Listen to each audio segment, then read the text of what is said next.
Hi, everyone. This is Craig Zelzer from PCDN Global, here with our next live stream of the Social Change Career Podcast with Meeghan Paul, who is a venture growth partner at Rippleworks, and delighted to have Meeghan here with us today. For those who have not joined us previously, or if you haven't come for a while, a reminder, this is a live stream podcast. This is season 11, episode 4. I think I'm correct on that. So I think we're up to about 115 episodes.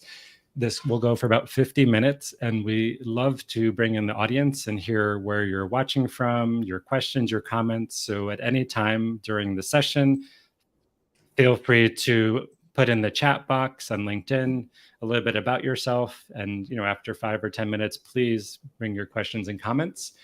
2 quick requests. If you like this podcast, please consider rating and sharing it, whether this episode, and check out our 115 other episodes. Please also consider following Meeghan on LinkedIn and Rippleworks and PCDN. That's the only requests. So I will summarize Meeghan's bio and then we'll jump right in. So this is the career alchemy of social impact, global development, evaluation, and venture philanthropy. So as a venture growth manager, Meeghan ensures Rippleworks, which is one of the world's coolest organizations we're going to learn about, is delivering maximum value to social ventures by providing goal-oriented project management and strategic guidance. Prior to joining Rippleworks, Meeghan was the director of impact at the Common Ground Marketplace, a startup creating an innovative results-based financing model. Prior to that, she spent 10 years working with more than 60 organizations in East Africa and Asia to catalyze social impact through data and technology. She continues to serve on the board and as an advisor to multiple small and medium-sized social enterprises. She's deeply passionate about bridging the gap between high-impact organizations and the resources they need to scale and innovate. And Meeghan and I met. She was a student at the Georgetown Conflict Resolution Program, I think 10 years ago, or who knows, I lose 13. Track of time. 13, yes, we're getting older. And she came into the program, like a lot of students, totally amazing. And I have learned so much from her and left even more amazing. She was also got a fellowship from Generations for Peace while at Georgetown to work on sport for development. And she's currently based in Washington, D.C., and I'm based in Medellin, Colombia. So thank you so much for joining us this morning, Meeghan. Can you talk a little bit about kind of what has been the focus, or how do you weave your career narrative together? Thank you, Craig. It's so nice to be here. It's rainy and cold, so I'm going to keep drinking my coffee. Weaving my career together has always been a challenge. And so I was reflecting on the title you gave us, which was very cool, on Alchemy. And I was thinking about how a lot of anyone's career is kind of taking what you've been given and turning it into what you want. And I think I've been very fortunate in my career. I've had a lot of opportunities present themselves to me along the way, and I've been able to make the most out of those, both to travel, to see the world, and to work with ventures all over the place. So a lot of that started at Georgetown, even a little bit before, thanks to you and all the introductions you've made as well. And I think it started by finding a very niche area to focus on. If you remember, somehow I landed on impact measurement as the thing I wanted to be good at, very niche, and was using that in my fellowship, was using that in the grad program. And that got me kind of my first role at Vera Solutions, which is another organization doing amazing work still around the world. And after that, carried me through in my career to running an NGO, to working as a consultant in Southeast Asia.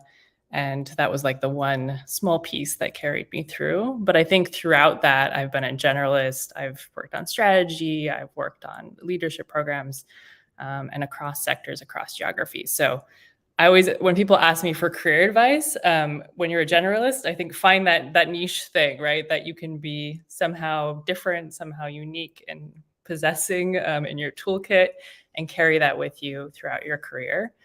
It will open doors. But the alchemy of it is converting what you've got into what you want, into the gold that you want in your life. So that's been an interesting journey. So if you did undergraduate at Brown, if I remember correctly, and if you think back to when you were, I mean, you're still young, but younger.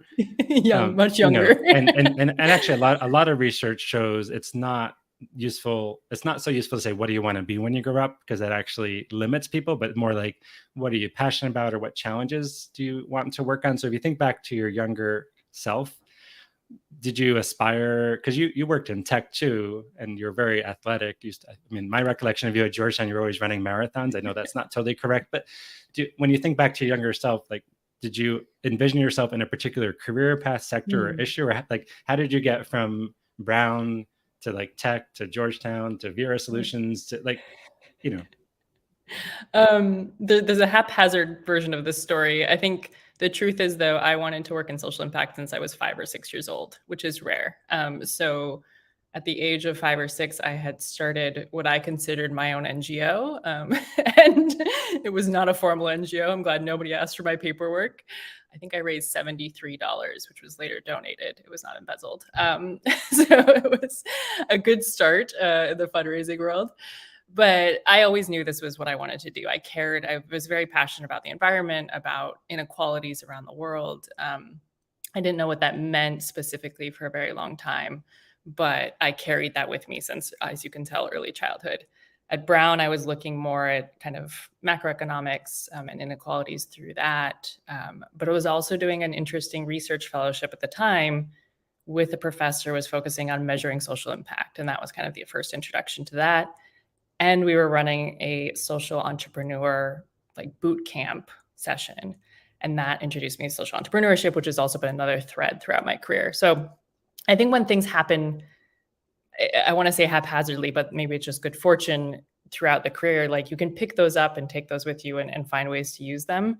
I'm sure there are many things that presented themselves that I was less interested in and I don't remember because I didn't follow that path. But that was really what started. So it started very early. Brown continued to support it, went into tech afterwards just to pick up another skill set, and then went to Georgetown because I wanted to work back in social impact. And that's been so important throughout my career. Wonderful. So I have a couple of questions, but welcome Semra from Germany. Welcome Celestine. I think I'm checking your country. I forgot which country, from Nigeria. So please, as you come in, let us know where you're watching from, add your questions and comments. Feel free to share a few sentences about your work. So just going back to 5 years old, because I think when I'm a little bit older than you, or a lot older. So I spent a lot of time, even at a young age, worrying about the nuclear Armageddon. I mean, not that I was like losing sleep, but it's still a huge concern. And so I think I became very interested in social issues at a young age too. And, in high school did activism and went to radical hippie major at university.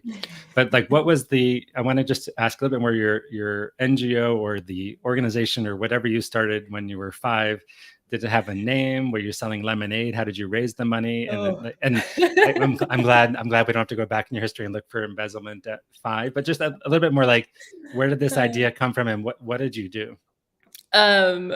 Oh, now you're gonna make me look old because I have to remember all these things.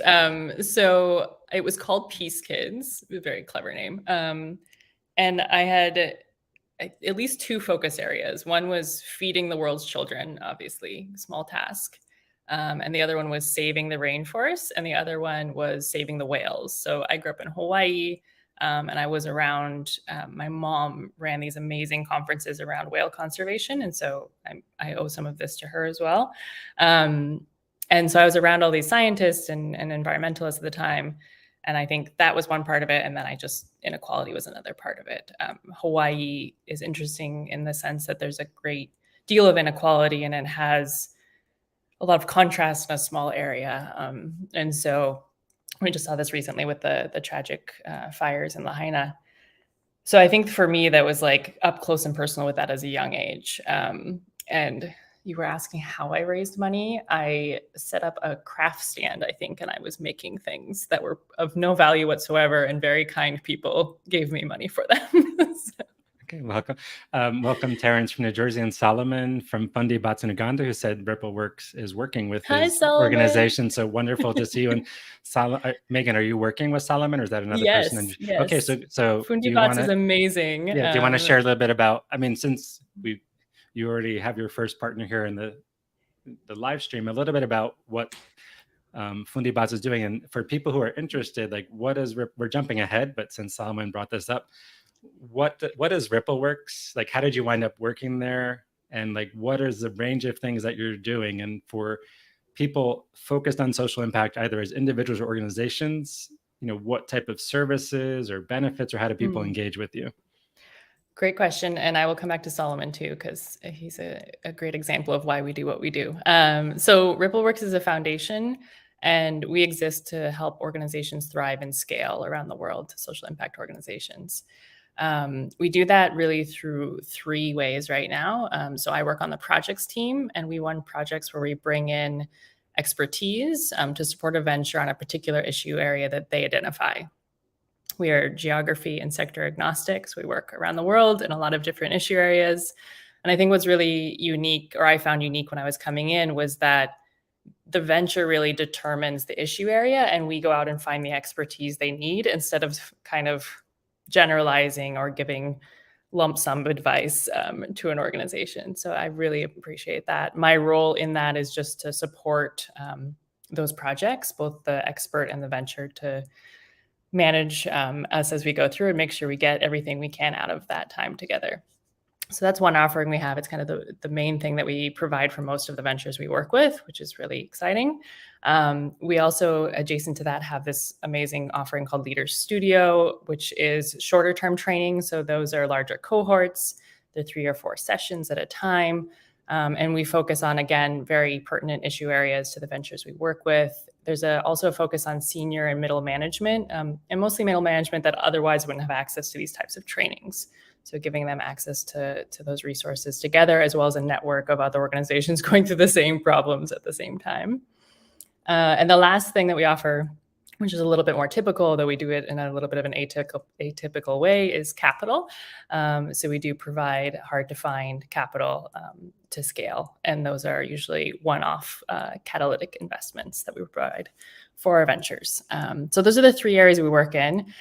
Solomon and Fundibots, which is an amazing group out of Uganda, they're providing tools and products and trainings in the STEM area, with both at home and in the schools in Uganda, and they're doing an amazing job. So they develop low-cost, scalable products to go along with the curriculum that students need. And they have a strong focus on getting girls into the STEM area, as well as just supporting rural and kind of under-resourced areas throughout the country and expanding. But that's one of my recent projects. I love all my ventures and all my projects, so I can't say I have favorites, but it's been really a joy to work with them so far. So wonderful. So 2 questions. And again, please feel free to bring in your questions and comments, people watching. And Samra, thanks for sharing a bit more about your work. So first, how in the world so one is like, how did you land the role at Rippleworks? And your advice for other people, I mean, this is a big question, but thinking about when people come to you for saying your work is really interesting, both you as your experience and Rippleworks or whatever role you've been in, what is the most common type of career advice you offer to people who, whether they're early, mid-stage, and then just a little bit more about Rippleworks. So how, if someone is engaged in a social impact enterprise or nonprofit, how do they find out if what they're doing could be could fit some of the offerings that you're providing? So is there like a form to fill out, look at the website, like a quiz to assess, or like how do people potentially get into your pipeline, and what's a good match and what's not? The pipeline question's good. I think that's a constantly evolving one. A lot of our pipeline comes through referrals, through people reaching out.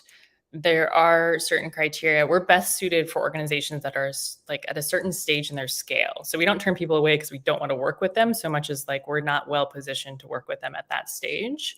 And that stage of scale is kind of like when they have proof of impact or product market fit, if you want to put it into startup terms. So when you've kind of gotten to that stage, you've got your proof of impact, you've been able to measure that in some way, and you're moving up to a next level of scale, whether it's expanding to new regions, countries, or just a larger beneficiary cohort.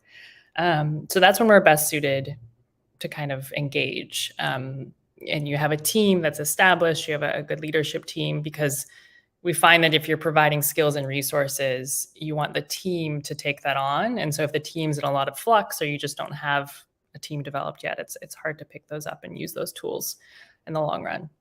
So that's generally like what we look at. There isn't a form right now to fill in.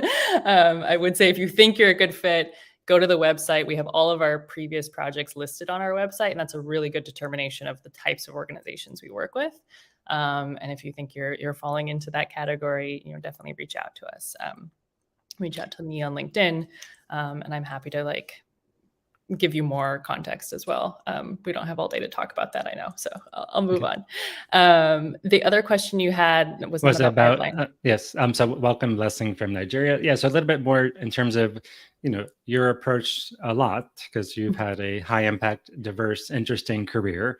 And so when someone comes to you, whether you know him or her or you don't, and they just say what is Meeghan's career wisdom for people, and you might have different wisdom for early stage or people in the rest of the world versus global north, but what are some of the things that you recommend to people? And I don't want to build widgets. I don't want to work just in finance or work for extractors. I want to do something that the fundamental aspect of the work is not destroying the planet or people, but actively contributing to positive impact, whether it's SDG focused or not.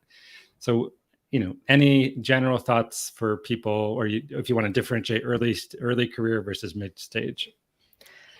I think I've seen people go into their careers, no matter what sector they're working in two different ways. I think there's some people that have a very clear idea of what they want to achieve in life. And so that takes them on a certain path. If you're going to be a brain surgeon, there's a clear path usually to getting to be a brain surgeon, and they set out on that and they usually achieve it. I think there's the path I took, which was much more, what do I want to do next? And so this is the advice I often give is don't think about, I have to be this in 40 years, but what is the next experience I want to have, both to develop myself in my career, but also experience in life? Where do I want to be living? Who do I want to be surrounded by? What things do I want to be learning? So especially early stage, when people ask me how to think about their career, I say what do you want to do next? Where do you want to be in the world and what do you want to be learning? And take that opportunity. And that opportunity may look many different ways. And so don't get so preset and it has to be, I'm only going to do this job at the UN for the next 10 years. And be open to finding those experiences in different ways. So frame the experience. Where do I want to be? What do I want to be learning? What do I want to be experiencing? Who do I want to be working with? And then go out and find what falls into that category, which can take time. It took me a long time to find this role. And I love my role, but it wasn't I overnight woke up and I had this job. So I had many wonderful experiences along the way.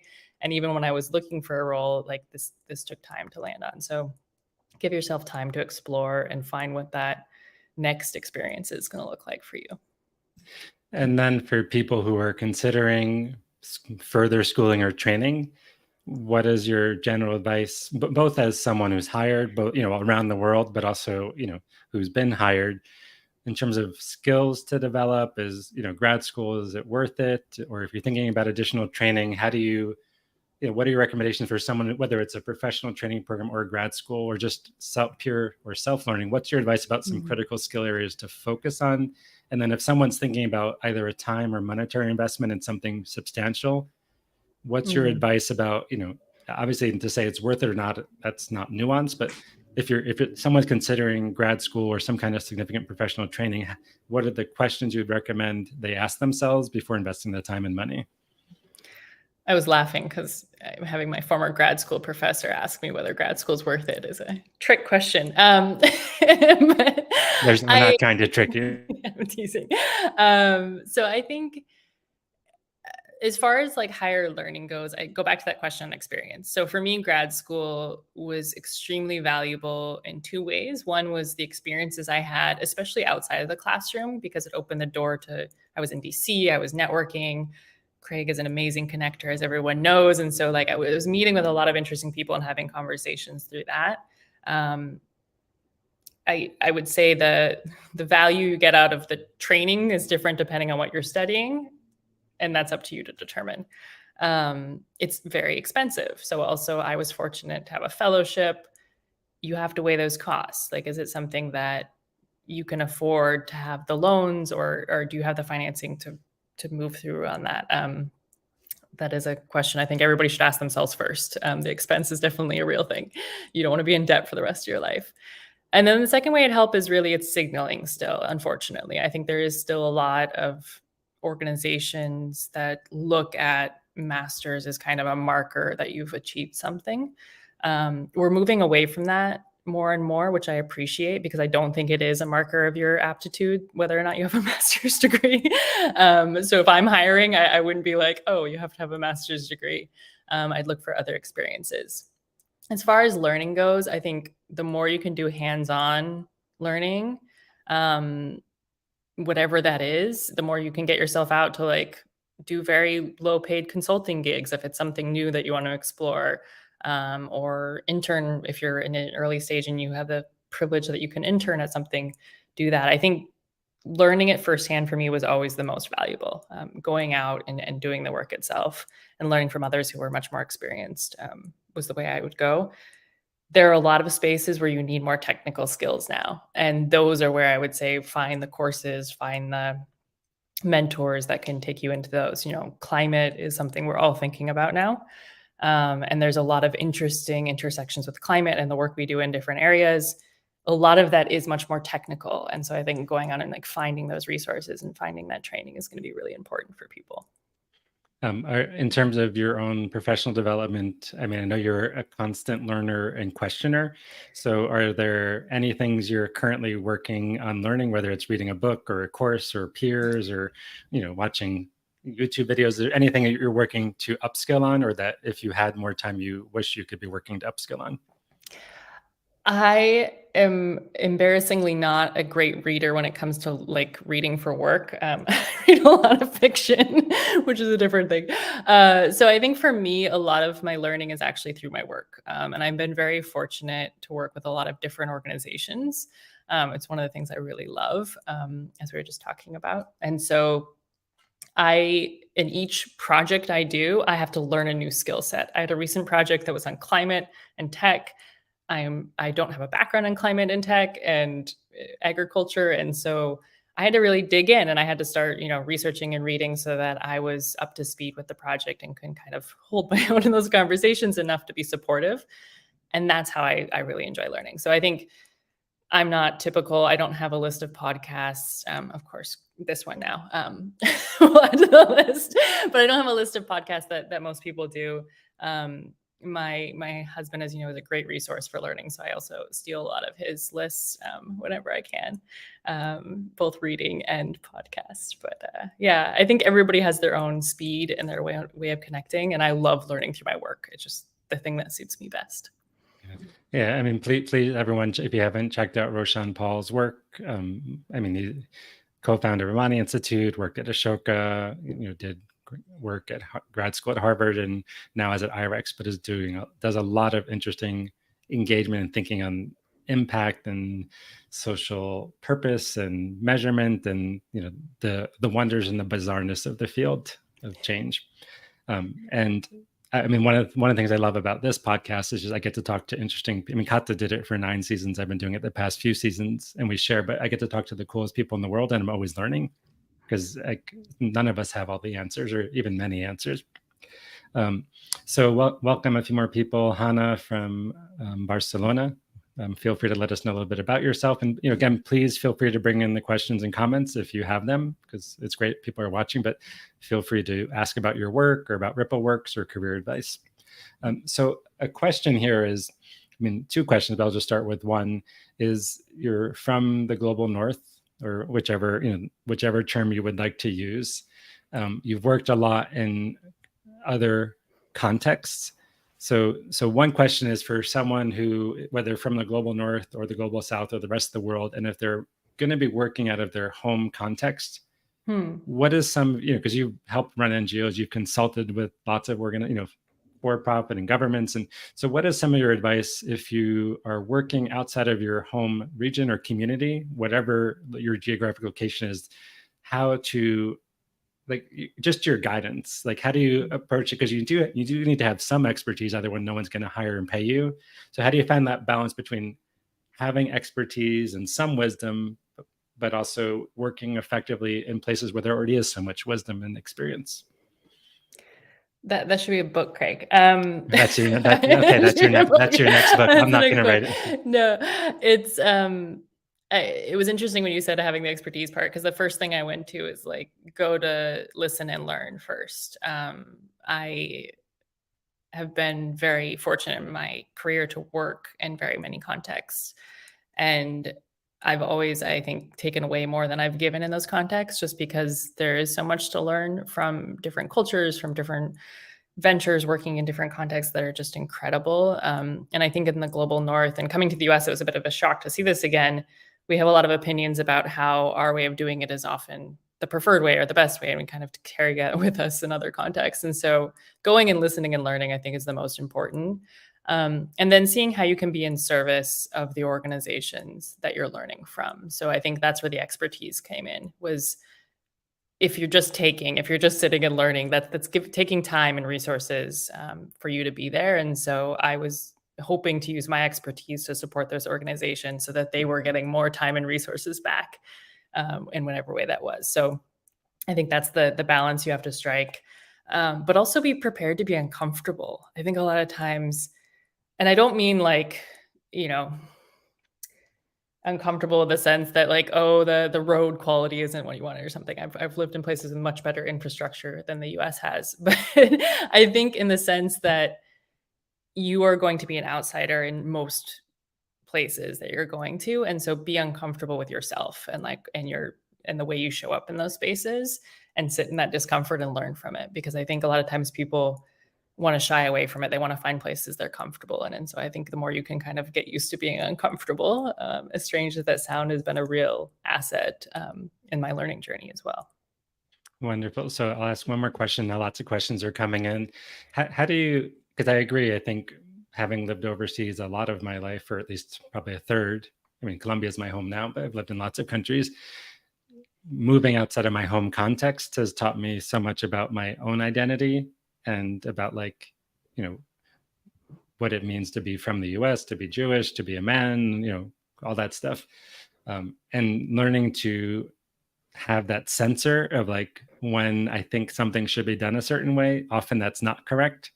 But it's more like the curiosity of like, why are they doing it this way, whoever they is.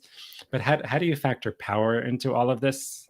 Because both, or even you think about your current work at Rippleworks or any of the roles you've been in, because they're, whether it's development or social enterprise or venture, there are a lot of power imbalances that are built in, both in terms of who decides on funding, who has more power to implement, who has more authority based on identity or roles. So how do you think about power, or how does Rippleworks have, kind of a power matrix, or just like your thought on like, I think it's getting better, but there's still so many bizarre examples of imbalances of power that don't put the betterment of the planet or communities first. And it's not that people are necessarily have bad intentions, like the system is just structured that way. Absolutely. I think there's so many examples of that we will not solve in our lifetimes even. I think one of the reasons I chose to work at Rippleworks that I really appreciate is funders automatically sit in an interesting power dynamic, right? And they hold a lot of power because they hold capital. Rippleworks has been on this journey where we are very much exploring how to reconcile that and make sure that we are bringing our ventures front and center. We cannot change the full power dynamics of funders and fundies, but we can at least recognize that we are in that power dynamic and that we can work on shifting things. So our work around diversity, equity, inclusion has been very strong internally, and working on that externally as well. And I think that's a continual journey. We are not going to fix it. We are not going to be perfect at it at any point. It's like an ongoing journey that we have as an organization, that I have as an individual, that I've faced, like you said, as you travel and you go out and you have opinions about the right way of doing things that aren't necessarily the right way of doing things. And how do you kind of overcome that? And how do you use your inherent power as an American or a white person or whatever that identity is that you attach yourself to support those around you instead of to harm them, right? So how do, I ran a small organization in Mumbai for a while and was leveraging that to get us connections and funding and resources and make sure my team had the support they needed through that. Not so much myself, hopefully. So I think that was like, how do you leverage those things? Because they're going to be there, whether or not we like them. And so how do we leverage them to support the community around us? Wonderful. So lots of questions coming in. So Semra is asking a question. What would you suggest in terms of networking for someone who's in the early stages of leveraging their work for positive impact and wants to connect with people with more experience in sustainability or impact sector? Come to all of Craig's podcasts. I think definitely reaching out through LinkedIn has been really useful for me. So finding people doing work you find interesting, reaching out. Not everyone responds, but a lot of people do. A lot of people have been in your shoes, like myself, and are happy to like respond and give advice or connect you to other people. As I've said a few times in this conversation, Craig is an amazing connector, and I've really appreciated those connections. And so are you and Roshan. Well, but there are a few people in the world that are kind of just hold that space of connecting others. And so I think finding people like Craig and others who do that is a really good way to network. And then showing up to things. I've gone to a lot of events that were not great, but the people I met were great.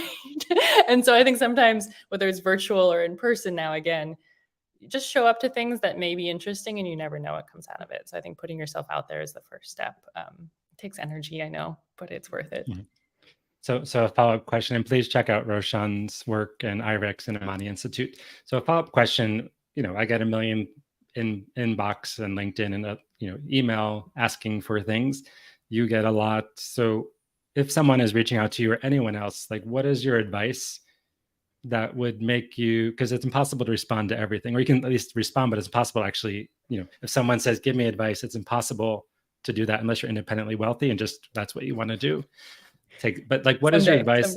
What's your advice when someone does reach out for, like, what makes you think, hey, that's interesting, or I'll, spend 10 minutes giving a response, or maybe have a chat. Like, not that you're promising, like if you get 100 inquiries from this, that you're promising to respond to anything, but what, if someone's reaching out to you or others, like, how do you recommend framing that kind of outreach? Two things that I've found really useful and that I've tried to do myself.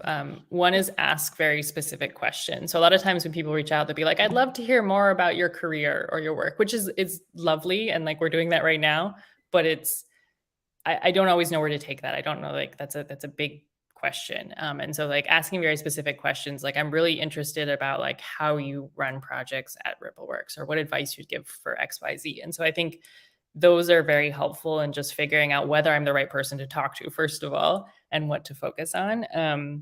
The second one is always offer something as well. So when you go into networking, a lot of times we're asking for things. It's like, I want a job, or I want you to connect me to someone else, or I want advice.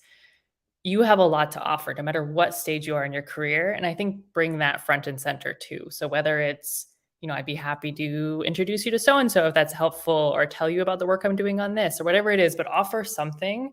It should be an exchange. It's like not a one-way road. And so those are the two things I would do, is be very specific in your questions to start out with that will inspire the conversation, and then offer something back. Okay, wonderful. So next question from Solomon from Fundibats. How can leaders help their team members thrive in their careers during and after their time or tenure with an organization? That's just a small question, but just a small question. We're gonna spend our whole project working on this. No, I think, that is quite a question.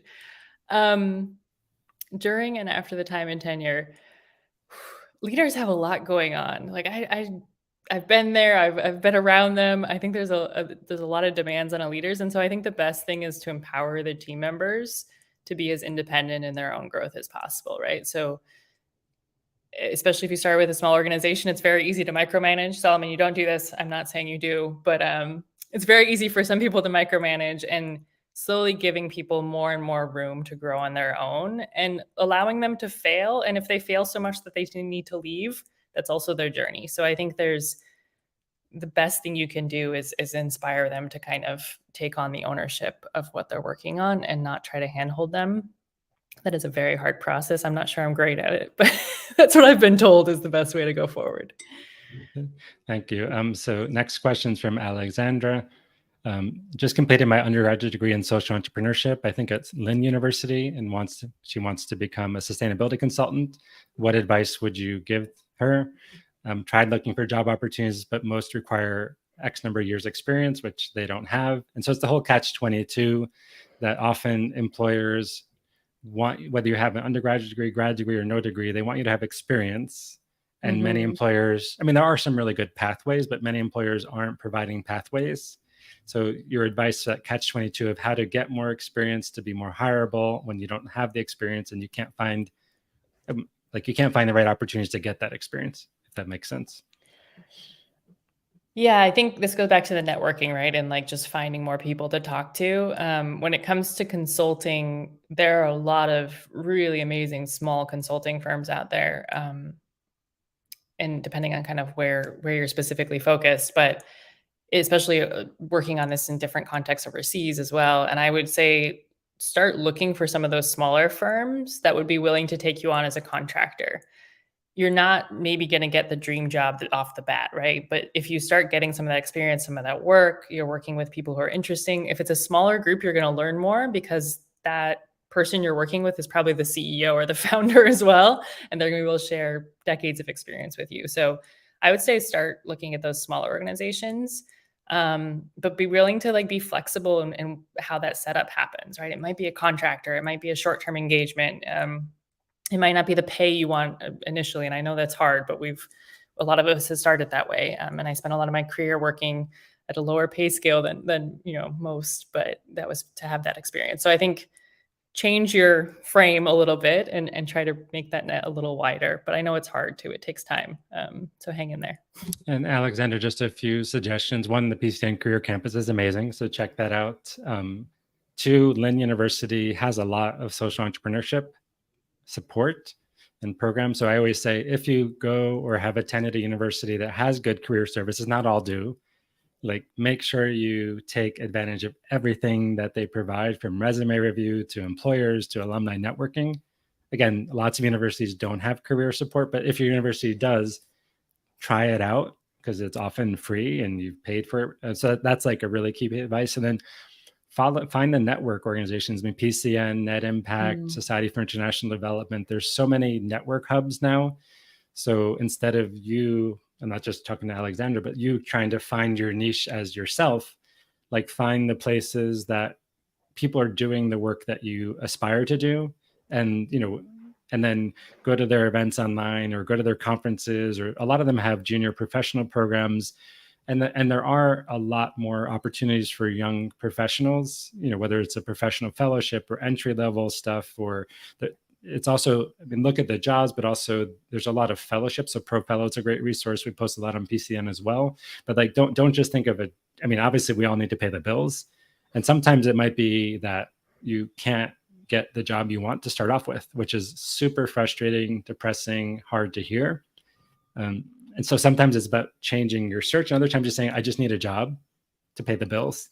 And there's a new book that just came out. It's called The Good Enough Job. I want to get Simon on our podcast. And part of it is like, yes, we talk about purpose and impact, but sometimes, I mean, as long as you don't hate your job, it's a privilege to be able to find the job that is for purpose. And I wish everybody in the world had jobs of purpose, or at least some purpose. But it's also sometimes it's like, okay, maybe right now you're not going to have the purpose-driven job, but can you find something that at least gives you skills, or just gives you health, and if you're in the US, health insurance and benefits. But so sometimes, and I know people, they've worked at Starbucks, not because they wanted to, but they were waiting for security clearance, or they couldn't get, sometimes it's that in-between role. So, but any other thoughts on that, Meeghan? Because that's a really big challenge that so many people face, whether they're in Rwanda, the US, Colombia. Yeah. Do something. You're exactly right. I think network, but also do something. I think the longer you sit waiting for something to happen to you, the harder it is to find something. So do something, even if it's just keeping the lights on. Yeah. And Catalina and I do small scale angel investing in social impact startups. So also Terra Do and Climate Base are two of and then for South Asia, Climate Asia. Those are three amazing organizations working on climate and careers. And they all have good job boards. They have programs. I mean, they're not too expensive to upskill. Or look at Climate Reality Core from Al Gore. And there's a lot to, find your niche.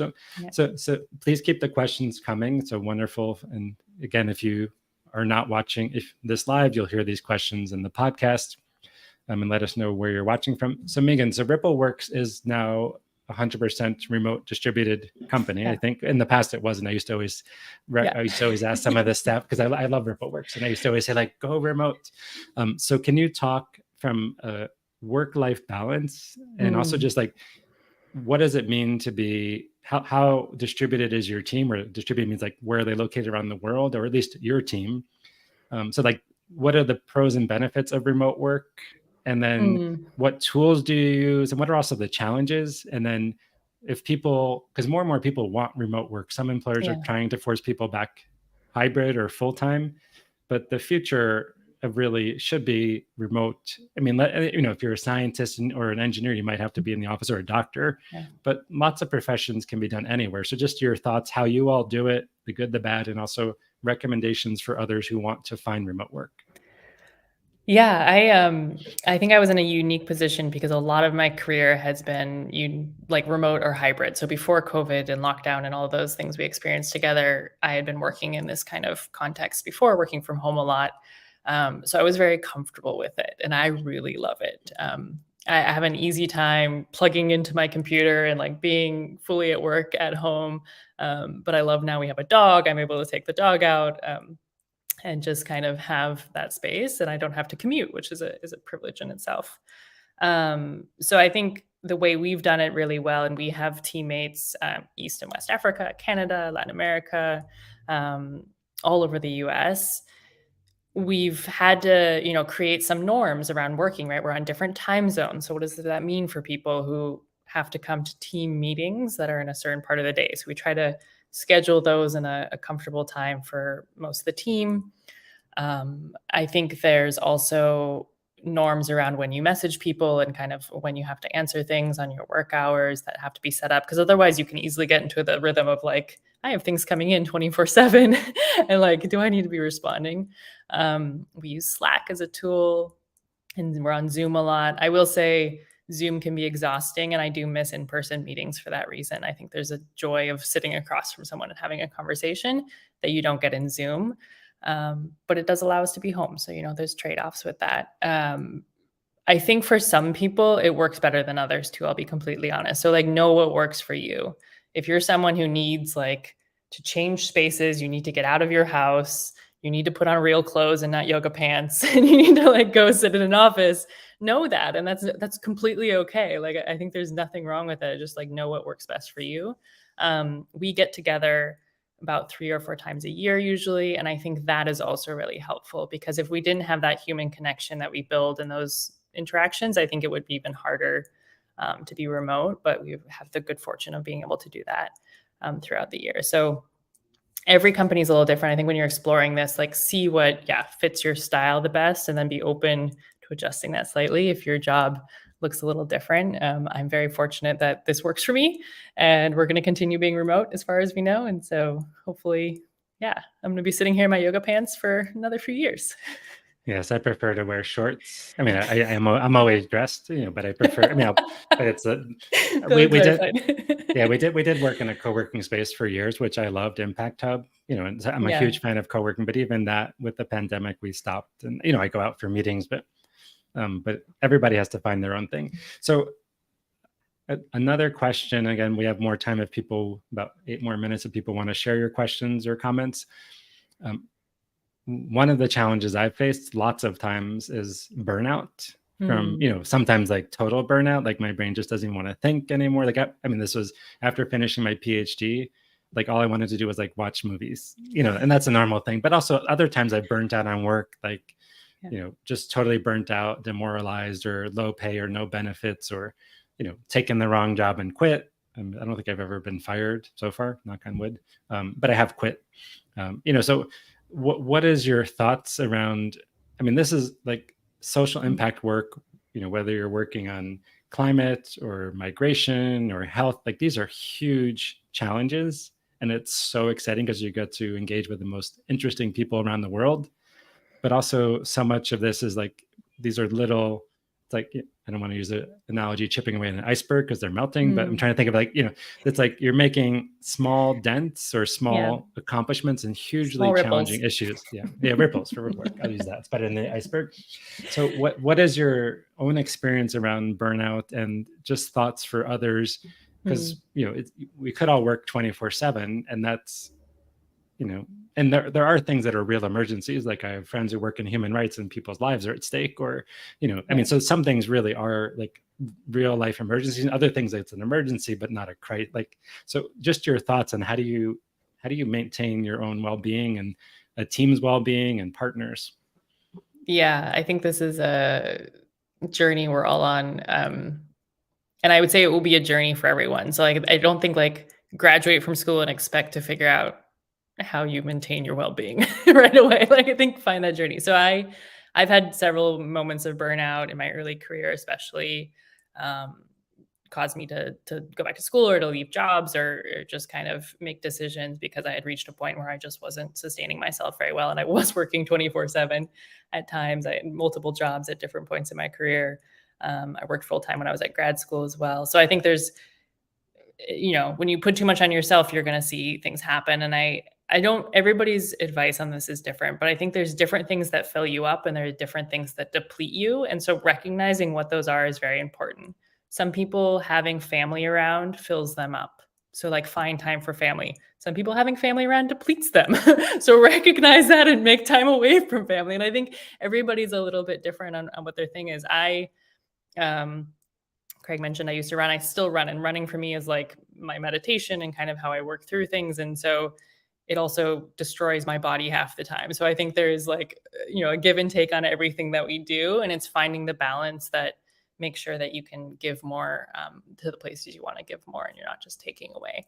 But it's hard. I think it's hard. And I think it will be a journey and there'll be points in your life where you will burn out, and that's okay. Just know that you're going to recover and like take the time to do that and then try to find your balance again. I don't think anybody's at like balance the whole time. I think they call that flatlining, but you're going to find different dips and lows and just recognize what depletes you and what fills you up is, I think, my main advice. So you know how to manage those two things.